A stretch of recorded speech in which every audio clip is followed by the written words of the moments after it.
Assalamualaikum warahmatullahi taala wabarakatuh.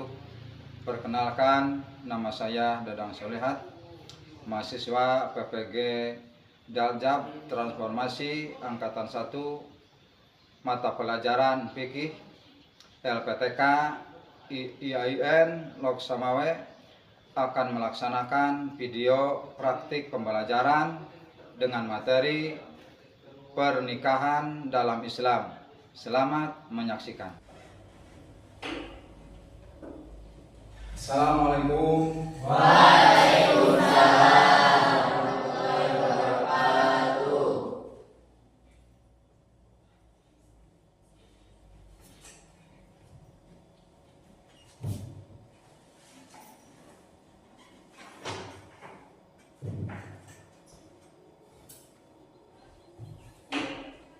Assalamualaikum warahmatullahi wabarakatuh. Waalaikumsalam warahmatullahi wabarakatuh.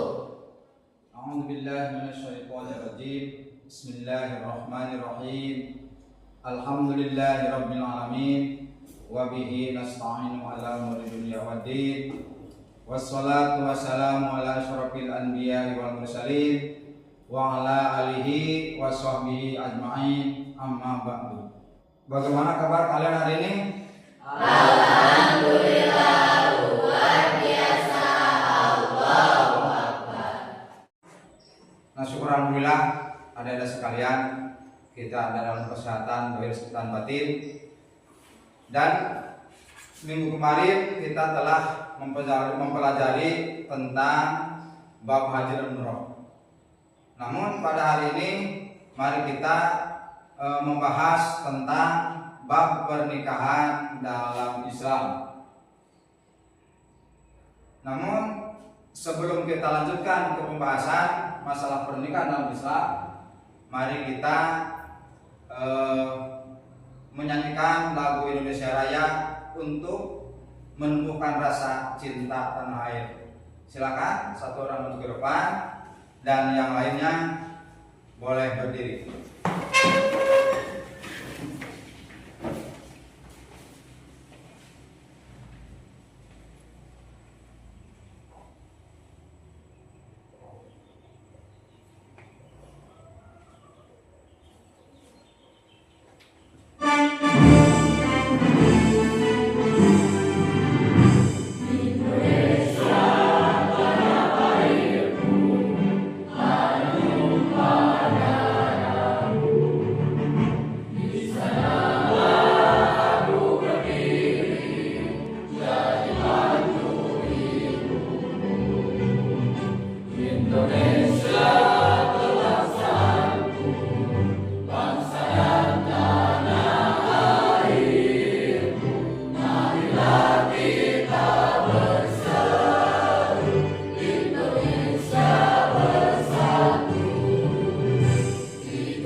Terima kasih. Silakan kembali ke tempatnya, duduk kembali ke tempat masing-masing. Terima kasih adik-adik sekalian sudah menyanyikan lagu Indonesia Raya. Nah, selanjutnya proses pembelajaran pada hari ini, mari kita mempelajari tentang bab pernikahan dalam Islam. Tujuan pembelajaran pada hari ini.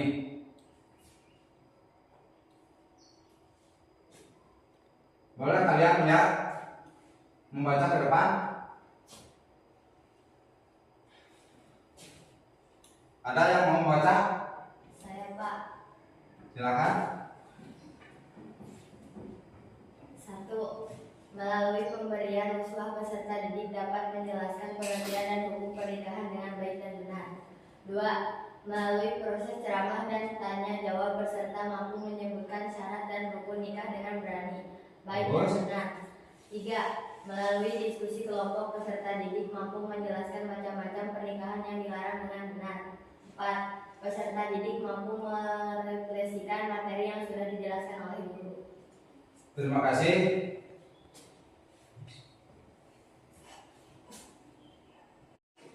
Itulah tujuan pembelajaran pada hari ini. Silahkan kalian membuat kelompok masing-masing yang sudah ditentukan.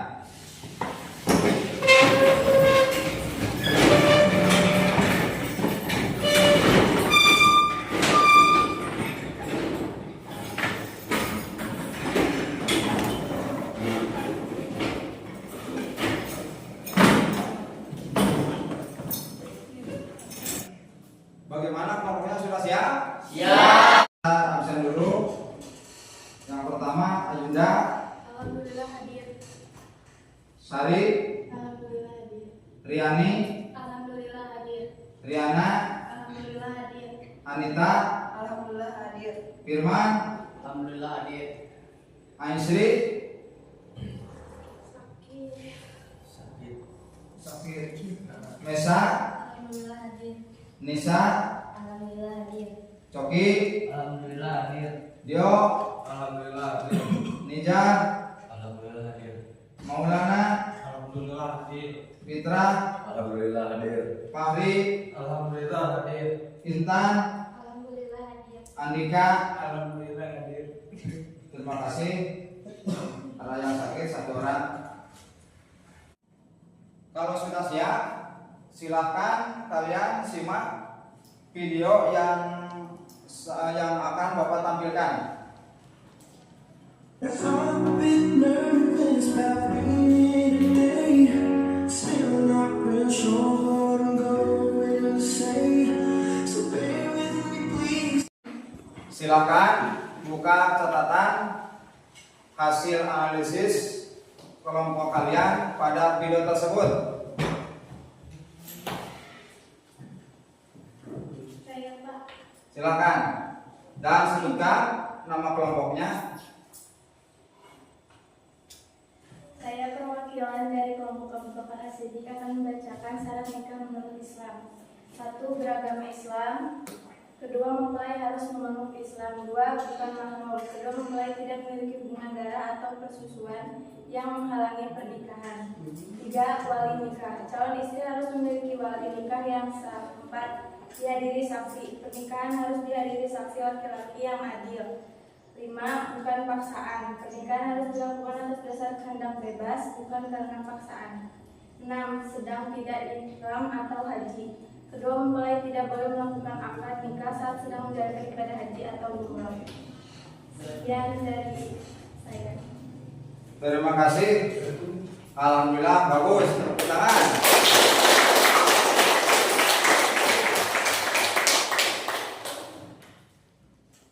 Yang lainnya? Saya, Pak. Silakan sebutkan nama kelompoknya. Saya perwakilan dari kelompok koordinator. Rukun nikah. Yang pertama, calon suami dan istri. Kedua, calon harus beragama Islam, berakal sehat dan sudah dewasa. Yang kedua, wali. Wali adalah orang yang berakhlak, yang berhak untuk menikahkan calon istri. Yang ketiga, saksi. Saksi adalah orang yang menyaksikan proses pernikahan. Yang keempat, ijab dan qabul. Ijab adalah pernyataan calon suami untuk menikahi calon istri. Sedangkan qabul adalah pernyataan calon istri untuk menerima pinangan calon suami. Yang kelima, mahar. Mahar adalah pemberian dari calon suami kepada calon istri sebagai tanda ikatan pernikahan. Betul, tepuk tangan.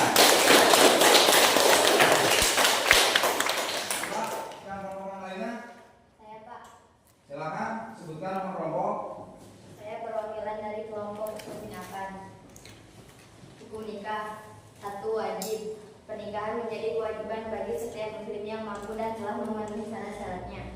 2. Sunnah. Pernikahan juga menjadi sunnah bagi setiap muslim yang belum mampu secara ekonomi, namun telah memiliki kemampuan lain. 3. Makruh. Pernikahan bisa menjadi makruh dalam kondisi tertentu seperti ketika seorang masih dalam keadaan miskin dan belum memiliki kemampuan untuk memenuhi kebutuhan keluarga. 4. Haram. Pernikahan menjadi haram jika dilakukan dengan cara yang tidak sesuai dengan syariat Islam, seperti nikah siri atau nikah tanpa wali. Bagus, betul. Terima kasih. Tepuk tangan. Kelompok yang lainnya? Ya Pak, Silakan. Sebutkan kelompoknya.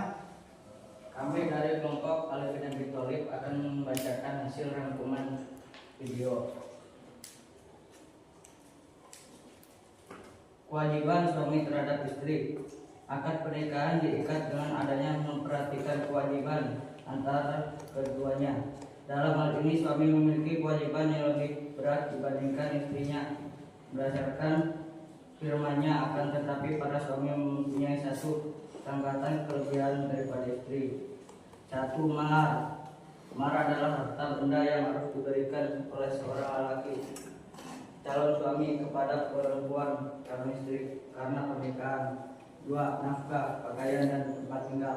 Nafkah berasal dari bahasa Arab an-nafkah yang artinya pengeluaran, yakni pengeluaran yang biasanya dipergunakan oleh seseorang untuk sesuatu yang baik atau dibelanjakan untuk orang yang menjadi tanggung jawabnya. 3. Menguli istri secara baik. Menguli istri dengan baik dan adil merupakan salah satu kewajiban suami terhadap istrinya. 4.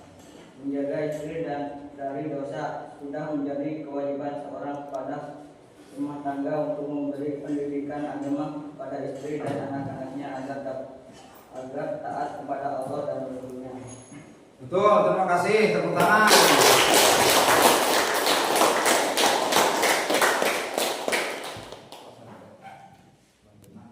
Yang sudah menyimak kesimpulan dan hasil analisis dalam video tersebut. Nah, selanjutnya biar kita semangat, tidak jenuh, boleh berdiri semua. Bapak akan memberikan speaking. Silakan. 1, 2, 3. Siapa kita? Rakyat Indonesia. NKRI. Harga mati. Pancasila. Jaya. Aswaja. Alhamdulillah. Nusantara. Milik kita. Terima kasih. Silakan duduk kembali. Nah, selanjutnya mari kita ke materi dalam pernikahan. Boleh silakan lihat ke depan dan boleh siapkan alat tulis dan simak baik-baik. Dalam hukum pernikahan dalam Islam ada 5 bagian hukum nikah. Hukum nikah dalam Islam yang pertama adalah hukum mubah. Mubah itu artinya boleh. Mau nikah boleh, mau tidak boleh. Bagi siapa? Hukum nikah yang mubah itu adalah bagi seseorang yang melakukan pernikahan hukumnya boleh atau tidak boleh. Pernikahan juga boleh.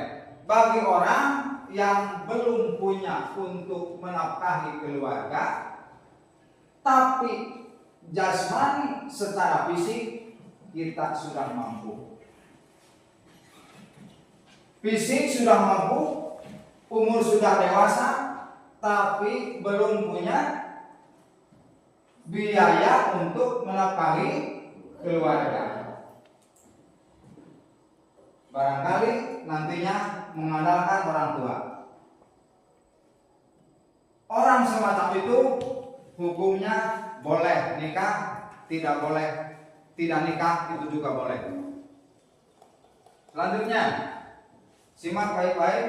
Yang kedua sunnah. Hukum nikah dalam Islam adalah sunnah. Sunnah apabila seseorang telah mampu untuk memberi mahar dan menghidupkan calon istri. Sekali lagi, hukum nikah dalam Islam adalah sunnah bagi orang yang sudah punya biaya untuk menafkahi keluarga dan punya mahar untuk calon istrinya, umur dan jasmaninya sudah kuat, maka terhadap pernikahan itu adalah sunnah. Mau kawin silakan, insya Allah menjadi ibadah karena sudah nyampe ke hukum sunnah. Kalau tidak pun itu enggak apa-apa karena belum wajib. Sekalipun kita sudah mampu biaya dan maharnya, tapi kita tidak mau, terserah kalian. Itu hukum sunnah. Jadi kalau kita kerjakan punya pahala, kalau kita tinggalkan tidak dapat siksaan. Itu hukum sunnah. Itu pun kalau orang yang sudah mampu dan sudah punya mahar untuk kawin, tapi kita tidak kawin, tidak apa-apa, tapi tidak punya pahala. Itu hukum sunnah. Yang ketiga, wajib. Yang ketiga apa? Wajib. Wajib itu bagi orang yang jasmaninya sudah mampu, umurnya sudah sampai ke ketentuan pernikahan dalam Islam, maharnya sudah punya, dan sudah tidak kuat untuk menahan syahwat. Boleh ketawa. Maaf. Hukum nikah wajib bagi orang yang jasmaninya sudah mampu, rohaninya sudah mampu, dan mampu untuk menafkahi keluarga, terus sudah tidak tahan lagi untuk menahan syahwatnya, maka itu hukum nikahnya sampai ke wajib karena khawatir terjerumus kepada praktek perzinahan. Wajib itu nikah. Kalau sudah tidak kuat menahan naluri seks atau syahwat. Yang keempat, paham? Jadi hukum wajib itu adalah orang yang sudah mampu untuk biaya dan sebagainya dan tidak kuat lagi untuk menahan syahwatnya. Yang keempat yaitu hukum makruh. Apa? Makruh itu secara hukum kalau kita kerjakan tidak dapat siksaan, kalau kita tinggalkan dapat pahala. Itu makruh. Itu pun dalam pernikahan bagi orang yang tidak mampu untuk nikah dan jasmaninya sudah mampu tapi tidak punya biaya untuk mahar, tidak punya biaya untuk menafkahi keluarga, itu hukum nikahnya makruh. Kagak boleh. Kalau kita belum punya pekerjaan, belum ada kemampuan untuk membimbing, mendidik anak dan istri, tidak boleh kita melakukan pernikahan karena hukumnya makruh. Paham? Jadi makruh itu adalah orang yang tidak mampu untuk membiayai keluarga dan tidak mampu untuk mengadakan untuk mahar atau mas kawin, sekalipun fisiknya sudah mampu tapi tidak mampu untuk membiayai keluarga, itu hukumnya makruh. Bahkan lebih baik tinggalkan, lebih baik puasa. Yang kelima, hukum nikah adalah haram. Coba ya, wilayah haram itu apabila seseorang melakukan pernikahan dan akhirnya menganiaya seorang istri. Misalnya si A menikah dengan si B, tapi dengan tujuan ingin menganiaya, ingin menyakiti. Saya menikah ke si A, tujuannya untuk dendam, sakit hati saya. Dan saya menikah ke si A tujuan untuk memeras hartanya. Baik laki-laki maupun perempuan, kalau nikah dengan tujuan itu maka hukumnya haram. Haram, paham? Tidak boleh kita nikah tujuan untuk menyakiti. Sudah dinikahi, sudah ijab kabul, terus dipukul, dianiaya, bahkan dibunuh. Nah itulah pernikahan dalam Islam diharamkan. Nah setelah kita menyimak dan mempelajari tentang hukum nikah, maka muncullah pertanyaan, dalam Islam ada nikah terlarang. Kalau nikah yang haram ini hukumnya haram, tidak boleh dikerjakan. Tapi kalau hukum nikah terlarang, boleh dikerjakan, sah nikah tapi dosa. Seperti mana? Nikah terlarang oleh Islam ada 3. Ada berapa, Neng? 3. Ada 3. Nikah terlarang dalam Islam ada 3. Yang pertama, nikah mut'ah. Apa itu nikah mut'ah? Nikah kontrak. Nikah kontrak seperti Mas Nijal nikah ke seseorang hanya 1 bulan. Kalau sudah selesai 1 bulan, maka pernikahannya diceraikan, dipisahkan. Itu namanya nikah mut'ah, nikah kontrak. Atau seperti Mas Nijal ditugaskan oleh negara di daerah Papua, misalnya contoh. Tapi Mas Nijal belum punya istri, kawinlah di Papua. Tapi kawin hanya selama bertugas di Papua, tidak selamanya. Itu namanya nikah kontrak.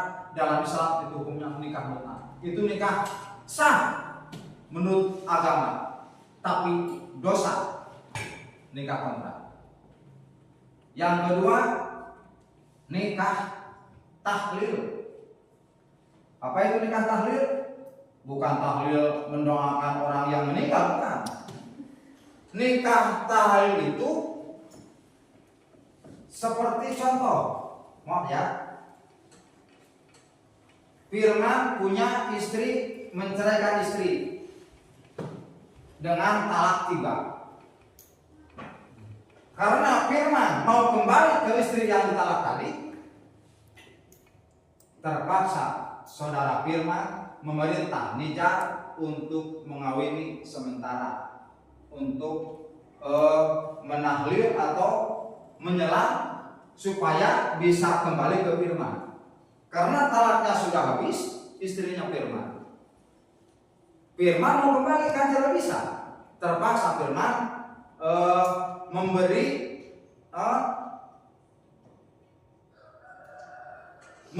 memberi tugas kepada Nijal untuk kawin istrinya Firman. Kawinlah Nijal, bahkan kawinnya dibayar, mas kawinnya dikasih. Setelah nikah, kata Firman ke Nijal, jangan lama-lama ya nikahnya, cukup 1 malam aja. Oke, kata Nijal. Nah itu namanya nikah tahlil. Hanya menyelam supaya Firman bisa kembali ke istrinya. Oleh Nijal diceraikan, nah baru bisa kembali ke Firman setelah idahnya sudah habis. Itu nikah tahlil namanya. Itu haram, itu dosa, sah menurut agama, tapi dilarang. Yang ketiga, nikah terlarang, sah tapi dosa, yaitu nikah sigor, nikah tukar. Misalnya begini, contoh, Nijal punya anak Riani, Firman punya anak siapa? Ayunda, betul? Firman mau kawin ke Riani, pasti walinya Nijar, karena Riani anak Nijar. Firman punya anak Ayunda. Nah, setelah itu Firman mau nikah ke Riani, pasti walinya Mas Nijar, Bapak Nijar. Misalnya kata Riani. Tapi nikahnya tanpa mas kawin. Jadi nikahnya Firman ke Riani itu tanpa mas kawin, dengan perjanjian Nijar mau nikah ke anaknya Firman. Siapa? Ayunda. Jadi saling berganti, tukar menjadi wali. Nijar menjadi wali Riani karena Riani anak putrinya Nijar. Nikahnya ke Firman. Sedangkan Nijar mau nikah ke Ayunda, putrinya Firman. Jadi Nijar jadi wali Riani. Jadi Firman ini posisinya menantu Pak Nijar. Terus Nijar posisinya menantu Firman. Jadi tukar menjadi wali, itu namanya nikah sigor. Itu tidak boleh. Sekalipun sah menurut Islam, tapi itu tidak boleh. Nikah sigor. Paham? Ada berapa? Ada tiga. Pertama nikah kedua nikah tahlil, ketiga nikah sigor atau nikah tukar. Nah, ada yang bertanya? Sudah paham semua? Sudah. Terima kasih, alhamdulillah. Nah, selanjutnya masih tentang pernikahan. Tadi yang sudah kita simak tentang masalah hukum nikah yang ada 5. Rukun nikah ada berapa? Rukun nikah ada berapa? 5. Ada berapa? Ada 5. Rukun nikah ada 5. Kalau tidak ada yang 5, hilang salah satunya, maka nikahnya tidak sah menurut Islam. Mana yang 5? Yang pertama, wali. Yang pertama, wali. Wali itu yang akan mengawinkan calon pengantin istri. Wali. Syarat wali pertama harus beragama Islam.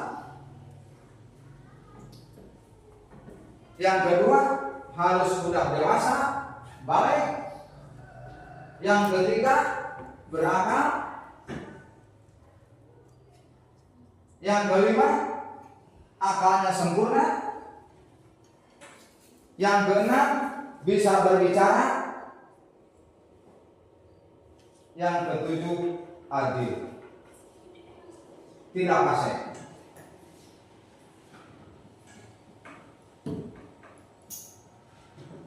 Bagaimana sih orang fasik tidak sah menjadi wali nikah? Tidak sah menurut Islam, kecuali petugas dari pengadilan agama. Walaupun beliau keadaan fasik posisinya, tapi tetap sah menikahkan seseorang. Karena tidak ada yang paling utama yang menjadi petugas wali dalam pernikahan yang walinya fasik adalah kecuali petugas dari pengadilan agama. Siapa sih orang fasik? Misalnya orang fasik tidak mau sholat, tidak mau puasa, itulah tanda orang fasik. Jadi wali itu tidak boleh menikahkan sholat. Kalau kita punya anak perempuan 1 tahun ke depan ingin menikahkan anaknya, maka kita 1 tahun harus berubah. Kalau yang tidak mau sholat, kita harus melaksanakan sholat. Itu karena calon wali. Tidak boleh wali fasik menurut Islam. Yang kedua, calon pengantin laki-laki. Harus betul-betul laki-laki. Kalau mau nikah ke perempuan, calonnya harus betul-betul laki-laki. Tidak boleh waria, tidak boleh wanita. Yang ketiga, calon istri, pasti. Yang keempat, mas kawin. Yang kelima, ijab kabul. Yang tadi kalian simak di video itu cara ijab dalam pernikahan. Nah, kesimpulannya dari hasil proses pembelajaran ini tentang hukum pernikahan. Jadi kesimpulannya yang sudah Bapak tadi uraikan, silakan ada di antara kalian yang mau menyimpulkan? Saya, Pak. Silakan. Kesimpulan dari hasil analisis dan menyimak penjelasan Bapak adalah hukum pernikahan terbagi menjadi 5. 1. Mubah. Mubah adalah seseorang melakukan pernikahan hukumnya boleh atau tidak melakukan pernikahan juga boleh. 2. Sunnah. Sunnah apabila seseorang telah mampu untuk memberi mahar dan penghidupan kepada calon istri, akan tetapi mampu mengendalikan nafsunya sehingga tidak terjerumus ke dalam perbuatan zina. 3. Wajib. Wajib adalah apabila seseorang sudah mampu membayar mahar dan memberi nafkah dan takut terjerumus ke dalam perbuatan zina. 4. Makruh. Makruh adalah apabila seseorang belum mampu melakukan pernikahan tetapi mampu mengendalikan diri dari tuntunan nafsu seksual. 5. Haram. Haram adalah apabila seseorang melakukan pernikahan dan akhirnya menganiaya seseorang istri seperti belum mampu menikah dan memaksa diri untuk melakukan pernikahan. Terima kasih. Tepuk tangan untuk kita. Untuk proses pembelajaran ini sudah Bapak akhiri, dan untuk merefleksikannya silakan kalian untuk merefleksikan pembelajaran pada hari ini. Siapa yang akan mewakili? Saya, Pak. Silakan. Ini hasil refleksi dari teman-teman saya. Alhamdulillah, proses pembelajaran hari ini kami merasa senang dan dapat dipahami dari materi yang sudah disampaikan. Terima kasih. Alhamdulillah, tepuk tangan. Terima kasih untuk proses pembelajaran pada hari ini sudah kita akhiri. Dan sebelum kita mengakhiri proses pembelajaran ini, mari kita membacakan doa dengan membaca surah Al-Ikhlas. Dan silakan di antara kalian ada yang memimpin. Silakan. Silakan. Sebelum menutup pembelajaran hari ini, mari kita membacakan surah Al-Ikhlas bersama-sama.